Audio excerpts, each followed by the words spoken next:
Om Namo Bhagavate Vasudevaya. Loving obeisances unto the Supreme Being Vasudeva, who is everything there is.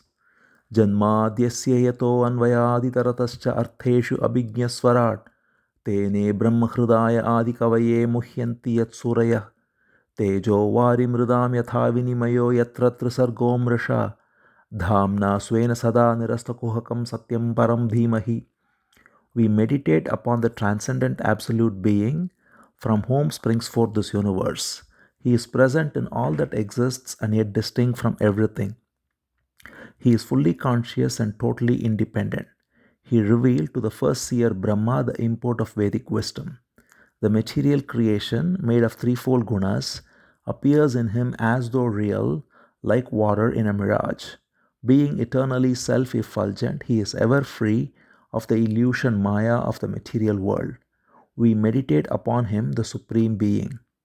Nigamakalpataror galitam phalam, shukhamukad amritadrava sanyutam, pibata bhagavatam rasamalayam, muhuraho rasika bhuvi bhavukaha. O devotees who relish a taste for divine love, Bhagavatam is the fully ripened fruit of the wish-yielding tree of Vedas, flowing as immortal nectar from Shuka Brahma Rishi. Go on drinking the sweet nectar day after day. So now we are entering the 31st chapter of the 4th Skandha of Bhagavatam. This is the concluding chapter on the story of Prachetas and also the last chapter of the 4th Skandha. So we see Maitreya continuing the discourse to Vidura.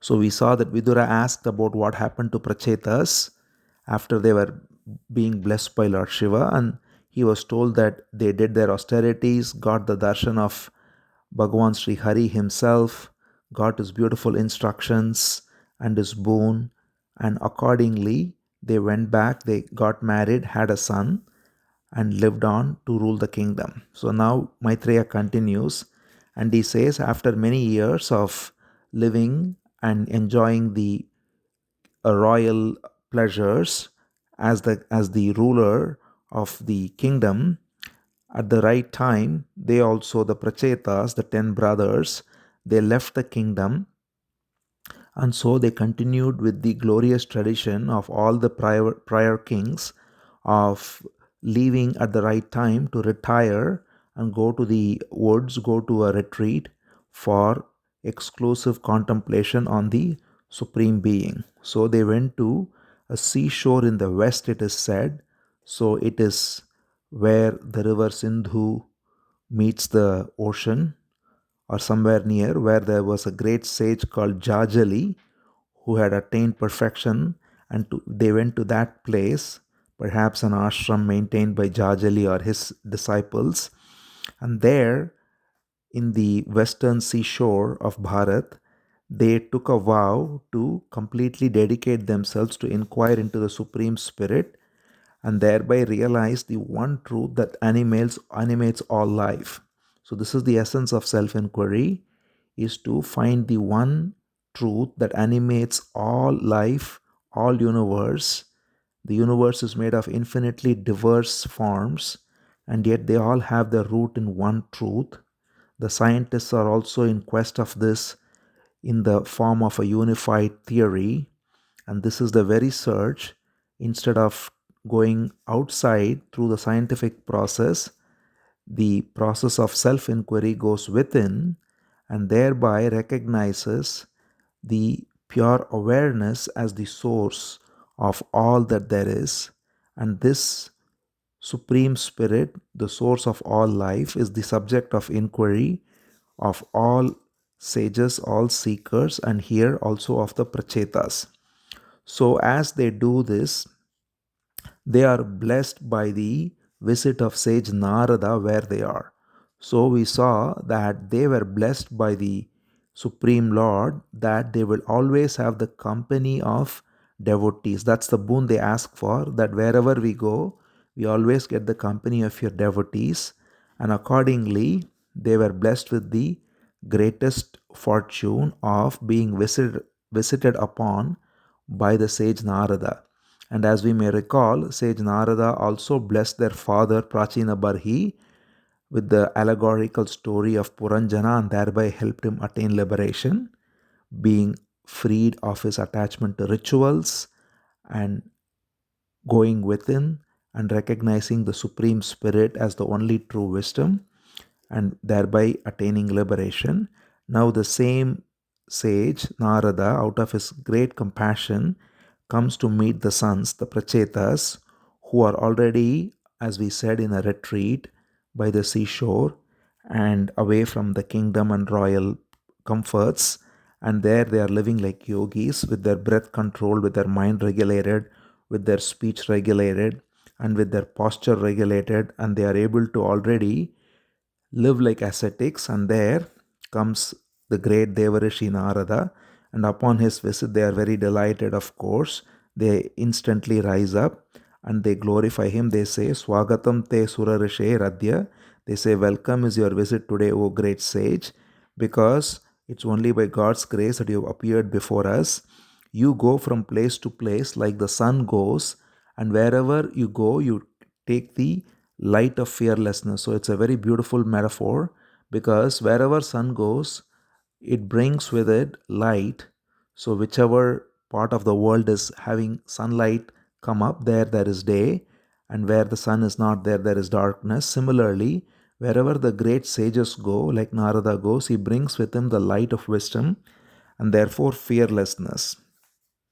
And so they say, you bring fearlessness with you like sun brings light with it. And we have already been so fortunate to be taught by Lord Shiva first and then the Supreme Bhagavan Sri Hari. Now we are very pleased to have your visit so that you can also instruct us, so that we can fully recognize the truth of our being as we are ready to leave the body. So they say, so Shiva, it says here, Bhagavata Shivena Adhoksha Jainacha. So Shiva first gave them the instructions. Then Adhokshaja means the Supreme Lord beyond all the senses also gave them beautiful instructions. And now they are blessed with the visit of Narada. So this is the greatness of Narada, that after Shiva and Bhagavan Sri Hari visiting them and giving them instructions, it is finally the instructions of Narada that gives them liberation, as it gave for their father too. So this is why the Supreme Bhagavan too told them that you will get the association of my devotees, because Bhagavan always holds his devotees dearer than himself, being Bhakta Vatsala, and the devotees of Bhagavan are shown to be even more effective in giving realization than even the direct vision of Bhagavan. That's the glory of the devotees of Bhagavan. And Narada being the most esteemed devotee, so they are very happy, and they say, therefore, please rekindle in us the light of spiritual wisdom, revealing the truth of everything, whereby we can cross this ocean of ignorance and realize ourselves, as we have come only for that purpose at the end of our lives. And thereby, Maitreya says, Narada was very happy, and so he told them a few instructions which are very beautiful and which directly point to what is the only essential purpose of living. Narada says, that birth, those actions, and that time in life, that mind and that speech is alone worthy which resorts to Sri Hari. So any birth that one has, and within the birth any activities one does, whatever period of life one gets, whatever mental activities and activities of speech one does, all of these are worthy only as long as they are used to recognize and surrender to the Supreme Being. Any other activity is simply a waste of time. So he says, Tajjanma tani karmani tad ayuhu tan mano vachaha nrinam yena iha vishwatma sevyate harihi ishvaraha. The Supreme Lord Sri Hari, to recognize him, realize him, resort to him and surrender unto him, this alone makes a birth, actions, mind, speech, life, everything worthy. Everything else, Narada says, is of no avail. He says, what avail can there be of great birth, great pedigree, great performances of sacrifices, or a long lifetime, great learning, austerities, flowery speech, ability to do many things, being very skillful, being able to have a penetrating intellect, a strong body, keen senses, knowing yoga, knowing Sankhya, that is the knowledge of discrimination between matter and spirit, even sannyasa, renunciation, studying Vedas, all of this are of what avail, what use are they if they are not employed in recognizing and serving Sri Hari, who bestows our very self. So, very beautifully and powerfully, again, Narada says, Sarvesham bhutanam harihi atmadaha priyaha. He says of all, Hari, the Supreme Lord, is the self of all beings, and He gives us our own self because He being our own self, when we surrender unto Him, we realize ourself. We get rid of the false ego, we surrender the false ego, and in return we get back the true self, which is Himself. So this is the beautiful transaction we make where we lose the false and get the truth by surrendering to Sri Hari, to the Supreme Lord.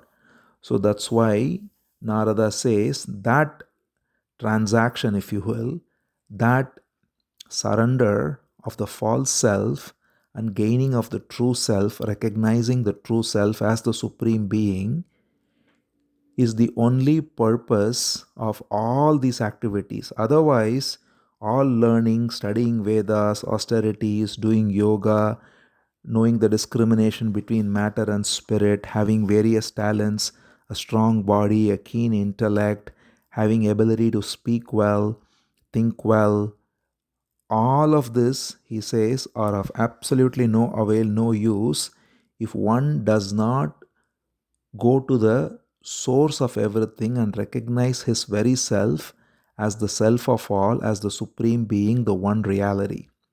So, this is a very powerful and very pertinent instruction for everyone because people are normally lost in so many activities, in particular skills, in particular talents, or in learning particular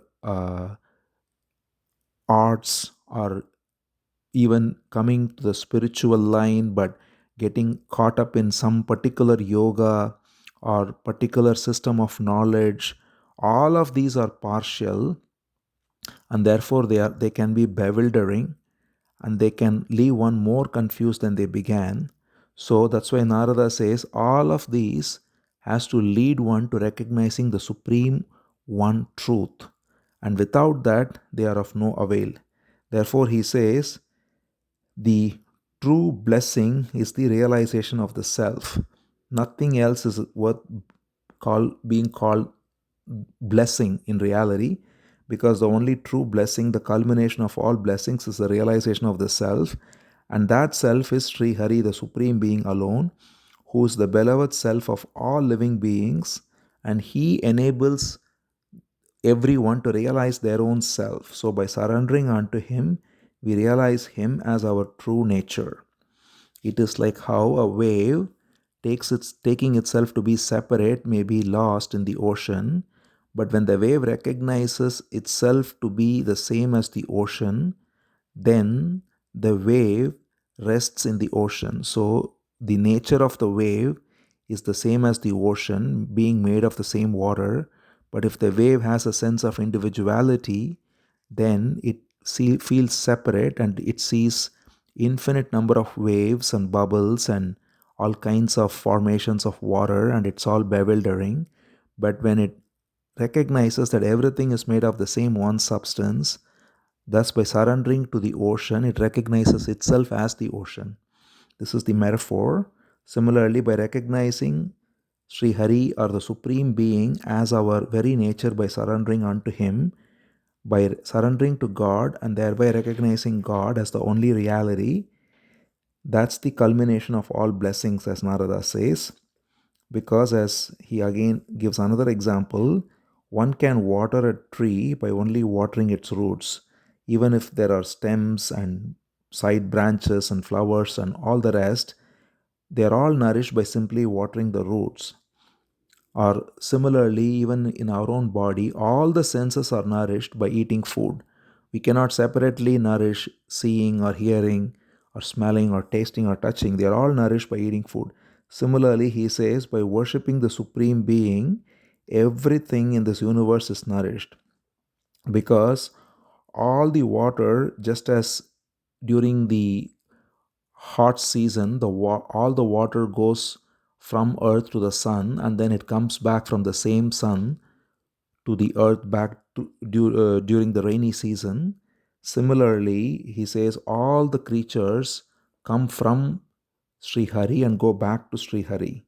So the Supreme Being, that is the one truth, pure consciousness, the nature of everything there is, the Supreme Lord, Sri Hari. Hari is a name again used repeatedly in Bhagavatam. Hari simply means one who takes away everything. So it's a very powerful name, Hari. Hari means he who takes away all attachments, and therefore, being the only truth there is, surrendering unto Sri Hari means surrendering unto him who takes away all attachments, revealing the only truth to be the supreme consciousness. That is all there is. So Narada says, just as sunshine cannot exist apart from sun, similarly, no aspect of creation can exist apart from him who is the universal spirit and the only sustenance for everything, even though he is unaffected by everything that comes and goes. Just like we read every day, just as water in a mirage appears because of the sun, and yet the sun is unaffected by the water in the mirage. Similarly, the whole creation is there because of pure consciousness, and yet pure consciousness is unaffected by the appearance or the disappearance of the creation. And therefore, when one recognizes by going to the source that the appearance and the disappearance of the universe is only due to the one all pervading pure consciousness, then one is free of all appearances and disappearances. So he says, just as clouds and darkness and light appear and disappear in the sky, they keep alternating. Similarly, even in this universe, apparently the three gunas, tamas, rajas, and sattva, keep alternating. And similarly, because of that, creation, sustenance, and dissolution keep alternating. But no matter what happens, what remains fixed is the pure consciousness, the supreme self, which is our true nature. So, if we want to be free of that which keeps on alternating, keeps on coming and going, we have to recognize and abide in the source of everything, which is the Supreme Being. And the easiest and the most natural way to do that is to be free of attachment to I and mine, and that is done by surrendering to the Supreme Being, by seeing everything here as a manifestation of the energy of the Supreme Being, and therefore completely being in total acceptance of things as they are, and thereby remaining as awareness that is unaffected by the coming and going of anything, and that is our true nature as the Supreme Being. So he says, therefore, he finally instructs them and says, now dedicate yourself to worshipping as one with you, that is not as separate. This is so important. Every time Bhagavatam repeats this, do not worship him as someone separate from you. Worship him as one with yourself, he says, Sri Hari, who is the greatest ruler. He controls everything. He is the undifferentiated soul of everyone and everything. He is time. He is the manifest. He is the unmanifest. He is the only doer. And it is by his energy that all of creation has come about. So recognizing him as such, that all of creation is in him, of him, by him, and all time is in him, of him, and the embodied beings, all of them are made of Him and have Him as their heart. In other words, everything, everywhere, every time is all simply an appearance in consciousness of consciousness, and thereby recognizing the Supreme Lord as the only truth that there is. Worship Him, surrender unto Him, see Him as the only truth, and rest in Him. So, this is the instruction that Narada gives, and he says practically how to do it. Very beautiful verse. He says, do this by being kind to all beings, by being content with anything and everything, and by keeping all your senses regulated. These are the three things, he says, by which the Supreme Lord Janardana is easily pleased. So, dayaya sarva bhuteshu, santushtaya enekenava, sarvendriya upashantaya, cha tushyati ashu Janardana. Such a nice verse again. Janardana is another beautiful name for Krishna. He says Janardana is instantly propitiated. Tushyati ashu Janardana by what? By dayaya sarva bhuteshu, by showing compassion to all living entities.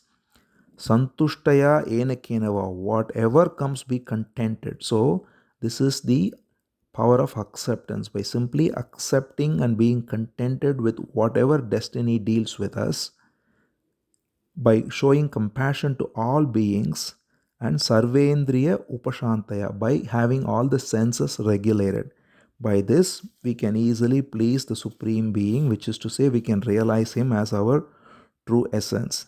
Because he says, when one does this, he gets into the heart of such a being. In other words, he shines forth. He is always in the hearts of all beings, but he is clouded by the false attachment to I and mine. So, just as the sun is covered by clouds and revealed when the clouds go away, even though sun is always present, similarly, even though he is always present in the heart, he is clouded by the thoughts of I and mine. But when one has these qualities, kindness to all living beings, contentment with whatever comes, and senses are completely regulated by these three things, one is free of the veil or the cloud of Maya, of I and mine, and he shines forth in the heart, and then he cannot ever be escaping from it. In other words, he says, just as space in a room cannot escape anywhere, it is ever present. Similarly, the presence of the Supreme Lord will never go anywhere. He is ever present and He will never leave you. He will always shine forth once you do these three things to reveal Him as ever present.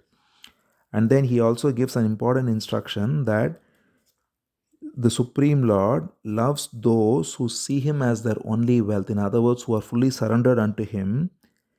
And He is one who goes by the mood or the love of the devotee. He is called as Rasagnya. Rasagnya means one who knows rasa or the highest taste.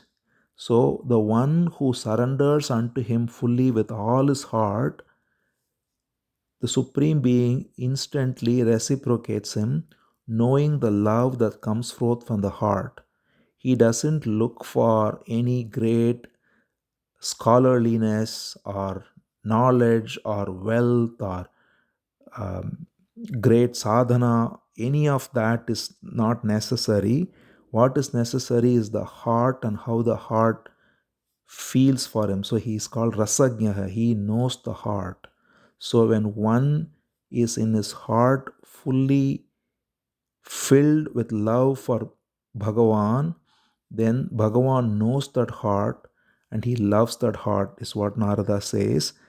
But those, on the other hand, who have pride of learning, pride of wealth, pride of pedigree, and who show disrespect to devotees who don't have these things, they are never accepted. So, this is so important for everyone to recognize that no matter what learning one has, what affluence or wealth one has, what pedigree or lineage one has, if one is not humble, then these far from helping, can act only as obstacles. And what's worse, if because of these, if one disrespects those devotees who do not have learning, who do not have wealth, who do not have the right lineage, and look down upon them, that will only act as even greater obstacle, because such worship by those with pride of learning and wealth and pedigree and looking down upon other devotees will never be accepted. So what is important is how the heart is. That's why he's called Rasagnaha, such a nice word to remember.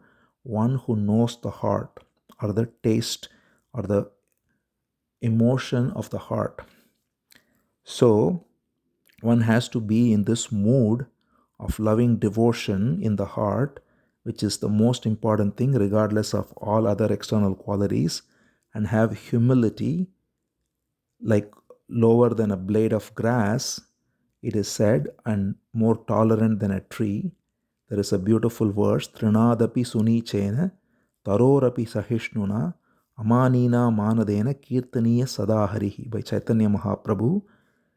That verse symbolizes or captures the essence of this instruction of Narada, that one has to glorify the Supreme Lord with humility such that he is as humble as a blade of grass or as tolerant as a tree, never looking for being respected but always ready to give respect to others. With such attitude, if one glorifies and surrenders unto the Supreme Lord, then such worship really fructifies in recognition and realization of our true nature. So finally he says, Narada says, therefore Hari is so easily propitiated. We saw, he says, instantly he is propitiated. If we are simply compassionate towards other beings and content with everything, he is instantly propitiated, and he loves his devotees more than anything. We saw he is Rasagnaha. He doesn't need anything. He doesn't need learning, doesn't need wealth, doesn't need great lineage. All he needs is a heart full of love. So Narada beautifully concludes by saying, even if we have little bit gratitude, then how can we ignore him who is ready to do so much? He is ready to give himself completely for us. If we are just ready to take that one step, the first step is the last step, the only step of surrender. If we are able to make that one step of surrender, then he is willing to give himself fully. So even one with a little bit of gratitude, how can he give up thought of the Supreme Lord who is ready to give the whole universe to us? The entire essence of the whole universe, being one with it, is the result of surrendering unto him. So when Narada concludes this, the Prachetas are very pleased to hear this beautiful instruction. We can see the power and the emotion, what's called bhava, of Narada's instruction. This is why receiving instruction from Narada, the great devotee, is even more powerful than receiving it from Bhagavan Hari himself or from Lord Shiva, which they were both blessed to receive, the Prachetas. But Narada, being a devotee, he brings forth a mood that is even greater and therefore so beautiful to listen to. Prachetas are very moved by it, and they abide by the words of Narada, and thereby they are completely freed of all propensities, and they eventually attain to the divine realm, realizing the true nature. So this is the discourse between Prachetas and Narada. Maitreya says, I have thus concluded to you the story of Prachetas and how with the help of Narada they realized the Supreme Self. So now we are reaching the end of the fourth skandha. So Shuka, as we can recall, the discourse between Vidura and Maitreya is in turn related to Parikshit by Shuka. So Shuka now comes in and says, O King Parikshit, you have thus heard the entire discourse of Maitreya to Vidura, which told about the son of Swayambhuva Manu called Uttanapada and his entire lineage. Now I shall tell you about the lineage of the other son, Priyavrata. So what we have to remember here is Swayambhuva Manu had 2 sons and 3 daughters.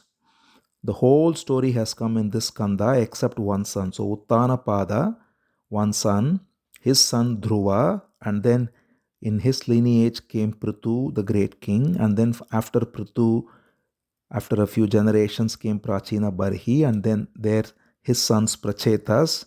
We just saw the conclusion of Prachetas. So the whole lineage of Uttanapada has been discussed.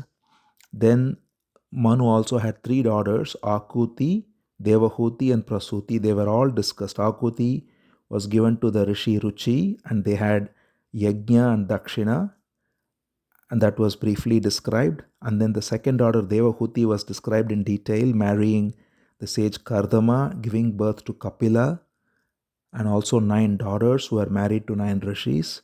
And the third daughter, Prasuti, was given to Daksha, who had 16 daughters, the last being Sati, who was married to Lord Shiva, and we saw the whole story of Daksha Yajna. So essentially the story of the 3 daughters and their husbands and Uttanapada and his entire lineage has been discussed.